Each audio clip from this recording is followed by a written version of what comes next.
Nous sommes le mercredi 31 mars 2021. Madame, Monsieur, bienvenue à cette édition du soir sur BB24. Des entreprises partenaires de EcoBank s'engagent à œuvrer pour 0 cas de paludisme au Bénin. Des initiatives stratégiques sont identifiées pour la mobilisation de ressources en faveur de la lutte. À pas de géant, le numérique conduit à une explosion du nombre de documents et de sources d'informations. Comment sécuriser tous ces documents? L'archivage numérique apparaît comme une solution. On en parle dans ce journal. Et puis, près de 2 siècles plus tard, un bronze doit être restitué au Nigeria, une initiative d'une université écossaise. Les détails dans cette édition.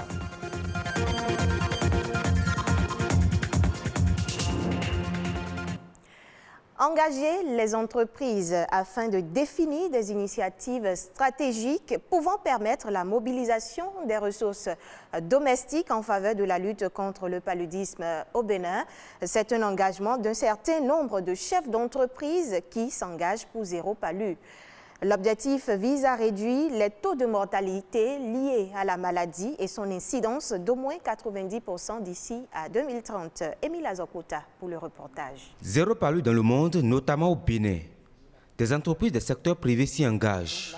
L'heure est grave et une table ronde s'impose.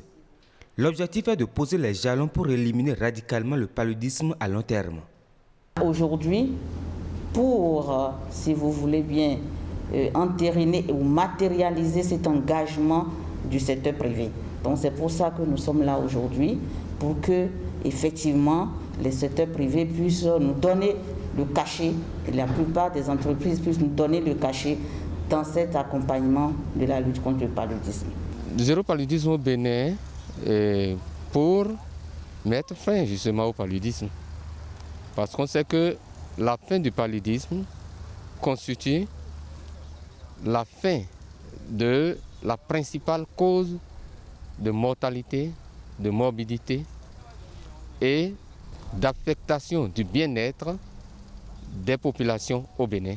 Et non seulement au Bénin, dans le monde. Et donc si nous ne commençons pas à éliminer le paludisme, cela suppose que nous engrangeons des richesses et le bien-être pour toute la population béninoise. Éradiquer cette pathologie devient donc un impératif. L'Organisation mondiale de la santé estime à 229 millions le nombre de cas de paludisme recensés chaque année dans le monde. Il urge donc d'agir. Il faut mettre l'accent sur la prévention et donc sur l'élimination des déterminants de la maladie. Et un des premiers éléments, c'est l'environnement. Le premier pays à lancer l'initiative 0 palu, les entreprises s'engagent. Et je voudrais vraiment qu'on puisse, à travers vos actions, pouvoir montrer le rôle de leader que vous avez dans le cadre donc, de vos efforts au niveau du ministère de la Santé. Des efforts mondiaux soutenus ont été consentis pour faire baisser les cas et les décès liés au paludisme au cours des 2 dernières décennies. L'incidence du paludisme a reculé au niveau mondial, passant de 80 en 2000 à 58 en 2015, puis 57 en 2019. Ces efforts ont contribué à sauver plus de 7 millions de vies et éviter plus d'1 milliard de cas. Un important travail reste à faire. Et déjà, les entreprises du secteur privé mettent la main à la pâte pour relever le défi du 0 palu au Bénin. Chaque jour, 10 milliards de messages sont envoyés via le digital jour à travers le monde et 4,75 milliards de contenus sont partagés chaque jour selon les chiffres publiés par Facebook en 2018. Les consommateurs ont accès à plus d'informations que jamais auparavant. Dans cette société hautement numérisée, la place du papier et de l'imprimé est sujette à débat. Le papier résiste au temps malgré l'avènement du numérique. Plus de détails dans ce reportage de Edwige Agossou et Evra Danoni. 398 millions de tonnes de papier sont consommées dans le monde chaque année. Et ce n'est pas tout. Selon le magazine The Economist, ce sont près de 15 000 milliards de feuilles qui sont imprimées via les imprimantes chaque année. Au Bénin, un employé imprime en moyenne 28 pages par jour. Ces statistiques impressionnantes correspondent bien entendu à une moyenne. Le papier a été utilisé pendant plusieurs années comme un support indispensable pour la diffusion et la transcription des données. Certaines sociétés continuent d'imprimer de gros rapports afin de les consulter sur un support physique plutôt que sur ordinateur. Les vieilles habitudes ont la peau dure. C'est un peu difficile aujourd'hui pour nous de travailler sans papier. Une société qui n'utilise pas de papier, c'est un peu comme une société qui n'a pas de mémoire, qui n'a pas d'archives. Donc aujourd'hui, le papier est très indispensable pour nous. Nous sommes dans une activité où nous faisons les appels d'offres. Et pour les appels d'offres, il faut obligatoirement déposer les dossiers sur support papier. Donc nous tournons autour de 70 à 75 rames par mois. Néanmoins, il existe quelques astuces pour réduire la consommation de papier au sein d'une entreprise. Au niveau de la poste, les objets, les marchandises qu'il y a, d'abord, il faut du papier. Les clients doivent envoyer la lettre au fournisseur qui va envoyer maintenant un certain nombre de catalogues, de grands catalogues, dont les catalogues les redoutent, qu'on ne reçoit plus. Donc aujourd'hui, le client va directement, il se connecte, il fait sa commande et il fait le mandat électronique et après ce n'est que le colis qu'on reçoit ici. Donc déjà, ça fait déjà un effort pour diminuer le papier. Aujourd'hui, nous sommes à l'aide du numérique et avec l'Internet, vous pouvez envoyer, recevoir des fichiers numériques dont l'utilisation est très facile, même plus facile que le papier. Donc nous sommes en train de mettre en place certaines dispositions pour pouvoir venir là. Bien vrai que ça coûte un peu pour la société, mais nous n'avons pas le choix aujourd'hui. Réduire sa consommation signifie moins de papier, moins d'imprimantes à maintenir en fonctionnement et moins de cartouches d'encre à jeter. À l'heure du réchauffement climatique, la dématérialisation de documents est la solution pour pallier cette problématique. Des litiges portant sur des biens, notamment la garantie, vices cachés, frais de remboursement, sont autant de situations malencontreuses souvent vécues. Le consommateur a des droits qui le protègent vis-à-vis des professionnels de la vente. La reconnaissance officielle de ces droits remonte dans les années 1960. Dans l'extrait à suivre, Robin Akombessi, président de l'association Voix des consommateurs, édifie sur la nature et l'étendue des dits droits.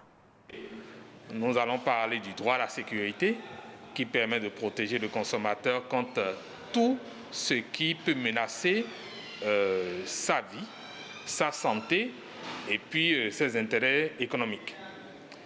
Le deuxième droit le plus important, c'est le droit à l'information. Le troisième droit, c'est le droit au choix.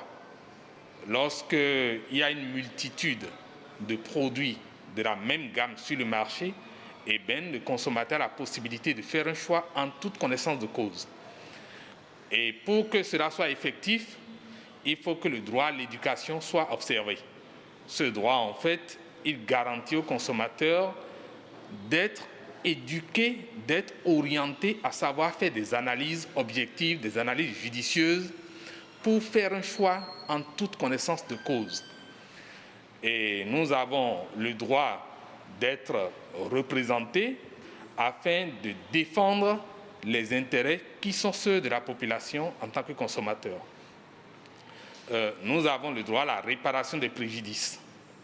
Eh bien, c'est ce droit qui nous garantit que lorsque je suis abusé ou lorsque je me retrouve en litige face à un fournisseur, eh bien, que je puisse faire recours à ce droit pour que si j'ai subi des dommages, on puisse me dédommager.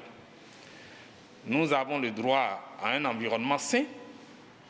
Et enfin, nous avons le droit aux besoins de base, les services sociaux, c'est-à-dire le droit à l'habitation, le droit à l'alimentation, à la santé, à l'éducation et aujourd'hui à l'électricité et aux télécommunications. Donc voilà un peu les 8 droits que nous pouvons citer, qui sont reconnus internationalement aujourd'hui, derrière lesquels aucun État ne peut se cacher. Madame, Monsieur, divers autres sujets ont fait l'objet de l'actualité nationale relayée par les médias ces dernières 48 heures au Bénin. Quelques-uns sont traités dans la nation. En bref, présentés ici par Émile Azokouta.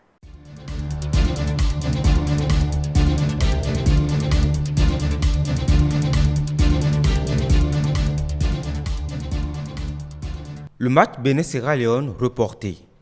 La notification a été adressée à toutes les parties concernées par la Confédération africaine de football.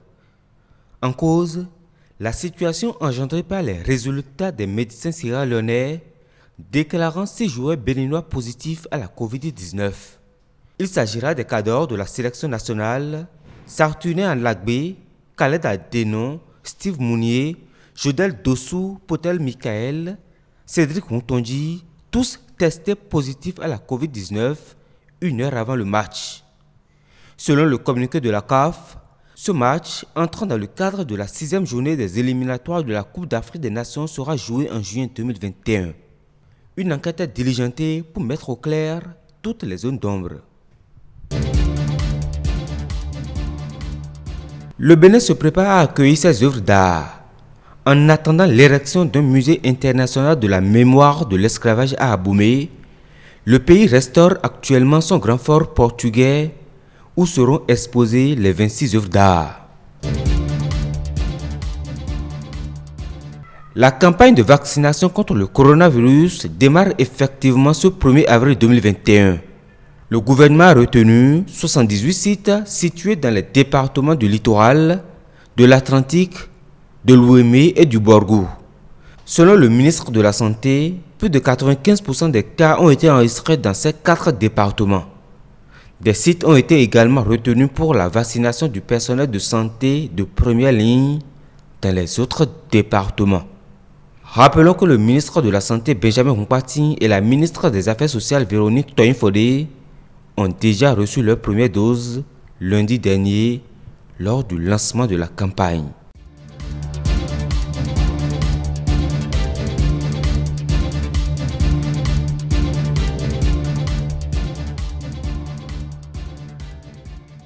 Hors de nos frontières, en Grande-Bretagne, l'université écossaise a décidé de restituer un bronze du Bénin à son pays d'origine qui est aujourd'hui le Nigeria. D'autres universités et musées pourraient faire le même geste. À la fin du 19e siècle, plus d'1 millier de ces sculptures ont été pillées par les troupes britanniques. Reportage. Cette sculpture faisait partie du trésor des rois du Bénin jusqu'à la fin du 19e siècle. Elle représente l'un de ces illustres monarques, ou Oba. Pillée il y a plus de 120 ans par les soldats britanniques avec plus d'1 millier d'autres bronzes, elle a été vendue plusieurs fois avant d'atterrir dans une université écossaise. Elle sera finalement rendue dans quelques semaines. C'était pour nous une question d'ordre moral. Il est évident qu'elle a été volée et donc elle ne nous appartient pas. Je pense qu'il faut lancer une réflexion sur les musées. Car si l'université souhaite rendre ce bronze, 1 millier d'autres sont exposés dans les musées britanniques. Le British Museum notamment en possède des centaines. Le musée prévoit bien d'en expédier quelques-uns au Nigeria, mais uniquement sous la forme d'un prêt. L'Allemagne, elle, qui possède 440 œuvres, pourrait les rendre cet automne. C'est une question d'identité, une question d'histoire, un patrimoine qui nous a été enlevé depuis de nombreuses années.